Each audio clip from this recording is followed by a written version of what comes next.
The Los Angeles Chargers' new guard that they just got in the second round is ready to work. Welcome back to the Charged Up podcast. My name's Dan. So I got something here from Alex Insdorf, who posted this today. It says Chargers center slash guard. Well, you can just put it as a guard right now. Jake Slaughter on kicking inside to guard.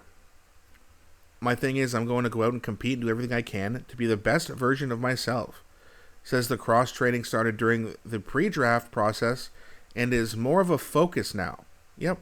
Now, he might be the center of the future, but he is currently the guard of the present, or one of the guards. Probably left guard. So it's going to be from left to right, you're looking at Slater, Slaughter, Biotage, and then probably Cole Strange, but Pipkins is going to compete for that role amongst others, and then you have Joe Alt. So you got at least 4 really good players, and whoever is going to plug in on the right guard is going to have to compete with about 4 or 5 others, if not more, considering all the guys we drafted. But Jake Slaughter is a powerhouse. He's a very hard worker, and he can move very well. So we're going to have a look at what he has to say here. Now, before we do, please don't forget to like and subscribe. It really helps grow the channel, and I appreciate you guys so much for that. So let's have a look, and then we'll talk about it. Process been going. Obviously, you were told, when you were drafted that was sort of the future. So mindset-wise, and get on the field today, how's that been going? Yeah, my thing is I'm going to go out and compete and do everything I can to be the best version of myself. I think it's a good start today. It's something I've been working at, cross-training a little bit more and more, so it's exciting. Something you're doing like during your pre-draft process, or it's yes. Draft? Okay. More since I've been drafted, but yes, in the process. What are the things you're doing?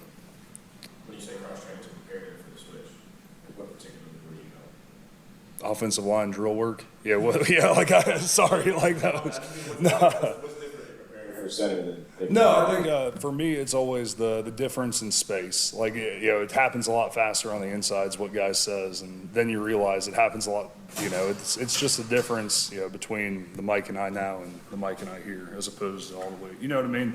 Spacing differences, footwork differences here and there. So it's a fun challenge. Man, I'm very excited to have this guy on our team. And I think the reason there was a lot of pre-draft work at guard is because I would imagine that his agent, maybe even his coaches at Florida, were probably like, hey, listen, if you get drafted, or when you get drafted, you're probably looking at playing guard for your first year or two, and then maybe go back to center. So we want to help you get prepared for that as well, just as much as we can, so that we can help make your case, so that when you talk to teams, you can already say, hey, by the way, I've already been practicing a little bit at guard, so if you need me to play center, that's fine. If you need me to play guard, I'll be ready, which is obviously a good thing to be able to say in your interview, in your pre-draft interview. So, again, I'm very excited on this guy. A lot of people say, oh, we should have picked Pregnon, or we should have picked someone else, or this guy was a third-round pick. Why did we pick him at 63? Well, I think that we traded back from 55 to 63. So people say, well, why would you take him there? Maybe you could have got him later. Apparently, other GMs were calling Joe Ortiz saying, hey, you got our guy. So it looks like Joe Ortiz was looking at Slaughter and maybe we can wait till the third round at 86. But then he's hearing teams who are going to go get this guy in the late second or third. So he moved back just before these teams and took him. And then it ended up getting us an extra 4th and 6th round pick, I believe. So, it ended up being a good move. We ended up getting the guy we wanted. And not only that, we also ended up getting the guy that other teams wanted as well, which is always kind of a nice little thing to be able to snatch up another team's player. And a lot of people, when Pregnon was there at 63, a lot of people were saying, it's like, oh, that's interesting that no other team kind of jumped up to get Pregnon. And then he fell all the way to the mid to late third round. So maybe myself and a bunch of others were maybe a little bit too high on Pregnon. I've heard one of you guys mention in the comments before that he's got slow feet.